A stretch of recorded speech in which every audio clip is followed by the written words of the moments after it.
Topic है बेटा electric flux. देखो इलेक्ट्रिक फ्लक्स का मतलब क्या बेटा समझो। इलेक्ट्रिक फ्लक्स ये सबसे आसान टॉपिक है फिजिक्स का, ये सबसे आसान टॉपिक है फिजिक्स का, सबसे आसान।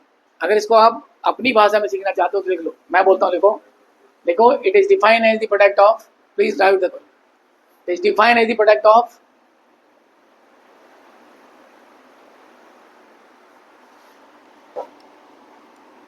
it is defined as the product of electric field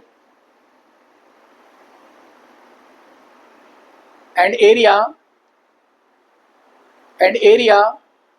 perpendicular to the electric field।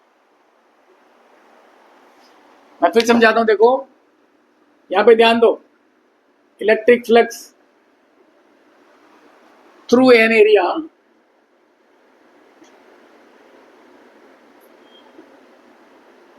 is defined as the product, क्या बोला मेरे बच्चे, मैंने प्रोडक्ट बोला, ठीक है बेटा, प्रोडक्ट बोला ना, the product of electric field E, वहां पे ई डाल दो बेटा,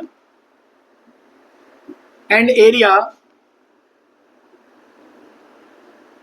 यहां पे ds डाल दो, ds perpendicular to the electric field. मेरी बात को समझो, मैंने ऐसा क्यों लिखा, देखो ये मेरा इलेक्ट्रिक फील्ड है, थोड़ा ध्यान दो अच्छे से, यहां ध्यान दो बेटा, ये मेरा इलेक्ट्रिक फील्ड लाइन से देखो,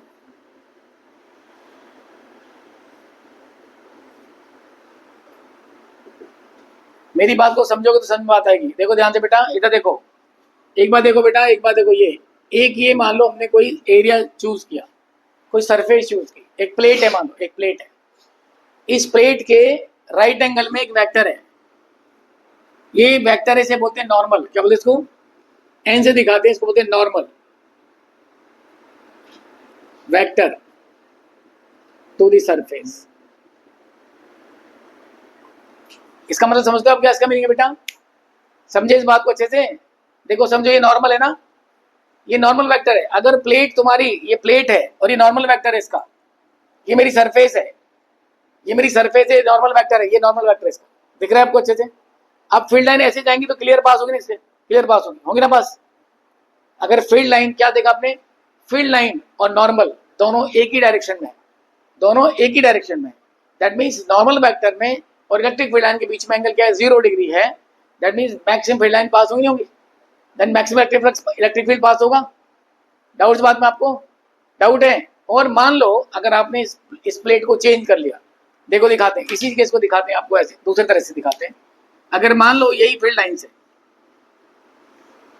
ये फील्ड लाइन से, देखो ये फील्ड लाइन से, आप मेरी बात को ध्यान समझना, और ये मेरा वो है सरफेस जिसका नॉर्मल वेक्टर का एंगल थीटा है, ये मेरा इलेक्ट्रिक फील्ड है। अब इलेक्ट्रिक फील्ड इस लाइन के साथ कितना होगा, ई कॉस थीटा, कितना होगा, E cos theta. E cos theta वो वेक्टर क्वांटिटी जो इससे पास होगी, कहां से पास होगी, यहां से, इसकी पैरेलल पास, इसके पैरेलल पास होगी। डाउट इस बात में आपको, हमें क्या देखना है, हमें देखना है कि नॉर्मल इलेक्ट्रिक फील्ड में क्या रिलेशन है, इलेक्ट्रिक फील्ड लाइन कहां से पास हो रही है, इसके साथ पास हो रही है, अभी इसके साथ ही पास होनी चाहिए ना तो कौन सी क्वांटिटी पास हो रही है, ई कॉस, कौन सी क्वांटिटी पास हो रही है, E cos theta, E cos theta. मैंने ये सरफेस चूज कर लिया, ये सरफेस शेडिंग कर लिया, और इसका ये मैंने लिया, ये एंगल थीटा पे है, ई कॉस थीटा इससे पास हो रही है। इलेक्ट्रिक फ्लक्स कितना पास हो रहा है बताओ, इलेक्ट्रिक फ्लक्स मैंने क्या बोला आपको, क्या है मेरे भाई, electric flux phi is equal to, क्या है, प्रोडक्ट है किसका, of electric field and the surface. But क्या सरफेस है, सरफेस कैसी है, परपेंडिकुलर है किसके, इलेक्ट्रिक फील्ड के। इलेक्ट्रिक फील्ड ये कौन सा, नॉर्मल वेक्टर है, देखो ये सरफेस ही है, ये सरफेस है। अब सरफेस और फील्ड में क्या क्या रिलेशन है, 90 डिग्री, कैसा 90 डिग्री का है। डाउट इस बात में आपको, ये सरफेस है और ये फील्ड लाइन से पास 90 डिग्री का है ना, 90 डिग्री, बट इसका नॉर्मल में इसमें क्या रिलेशन है, 0 डिग्री का है, क्या है, 0 डिग्री का। ये एंगल किससे लेना है, नॉर्मल से लेना है, एंगल किससे लोगे बेटा, नॉर्मल से लोगे। डाउट इस बात में आपको, ध्यान दें, द नॉर्मल इलेक्ट्रिक फील्ड, दोनों बीच में कितना एंगल है मेरे बच्चे, थीटा 0, थीटा कितना है 0, डाउट है। लेकिन सरफेस में क्या एंगल है, सरफेस और फील्ड में क्या एंगल है 90 डिग्री, कितना है 90, ये सरफेस है और ये फील्ड लाइंस है, क्या एंगल है 90 डिग्री है। लेकिन इसका नॉर्मल और फील्ड में क्या एंगल है 0 डिग्री, कितना है 0 डिग्री। डाउट इस बात में आपको?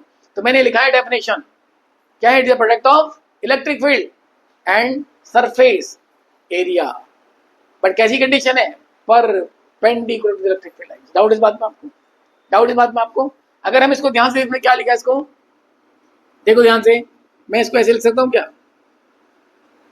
लिख सकता हूँ बेटा, इसको लिख सकता हूँ ना इसको ऐसे करके, मैं इसको d5 लिखता हूँ, d5। अब मैं इसको लिखना चाहता हूँ फाई, अगर मैं इसको फाई लिखूं, फाई लूंगा तो क्या होगा बेटा, इसका इंटीग्रेशन हो जाएगा। डाउट आपको? डाउट है बेटा इस बात में आपको? आई बात में नहीं आई, बताइए। डाउट है बेटा, जल्दी बताओ, डाउट है? इसको ऐसे समझ लो या इसको दो तरह समझ सकते हो, समझो। देखो जो तुम टेक्स्ट बुक से जाओगे तो उसको क्या समझाते हैं, वो भी समझाते हैं। टेक्स्ट बुक से कैसे समझाता हूं, लिखना चाहते हो लिख लो, अच्छा लिख लो भाई। आप इसको और भी सरल कर सकते हो, और भी इजी कर सकते हो, कैसे देखो समझाता हूँ। यहाँ पे क्या लिखा है, electric flux through an area is equal to, लिखा ना प्रोडक्ट ऑफ, देखो ध्यान से इधर एक बार यहाँ ध्यान दे लो, आपका ध्यान सिर्फ बोर्ड में होना चाहिए। देखो E इंटू ए, पर कैसा है मेरे भाई, कैसा एरिया है, कैसा एरिया बताओ, इन ब्रैकेट क्या लिखोगे, इन ब्रैकेट क्या लिखोगे मेरे बच्चे, एरिया कैसा है, area is perpendicular to the E,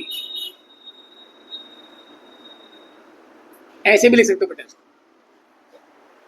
आपका ध्यान सिर्फ बोर्ड में होना चाहिए, पूरा ध्यान बोर्ड में होना चाहिए, पूरा ध्यान बोर्ड में, E cos थीटा, ऐसे समझ सकते हो इस बात को। और देखो आप इसको ऐसे लिख सकते हो मेरे बच्चे, E डॉट ए लिख सकते हो उसको, या जैसे पहले लिखा था उसको देखो, वहां पे देखो फाइव इज इक्वल टू क्या था, E डॉट डी एस लिख सकते हो उसको। याद आ रहा है आपको बात, क्या था वहां पे फाइव इज इक्वल टू क्या था, फाइव बताओ, E D S cos theta था, तो आप इसको ऐसे लिख सकते हो। डाउट इस बात में? क्या भैया स्केलर क्वांटिटी है, क्या है मेरे भाई ये स्केलर क्वांटिटी है? डाउट है भाई इस बात में आपको? डाउट है भाई इस बात में आपको? इस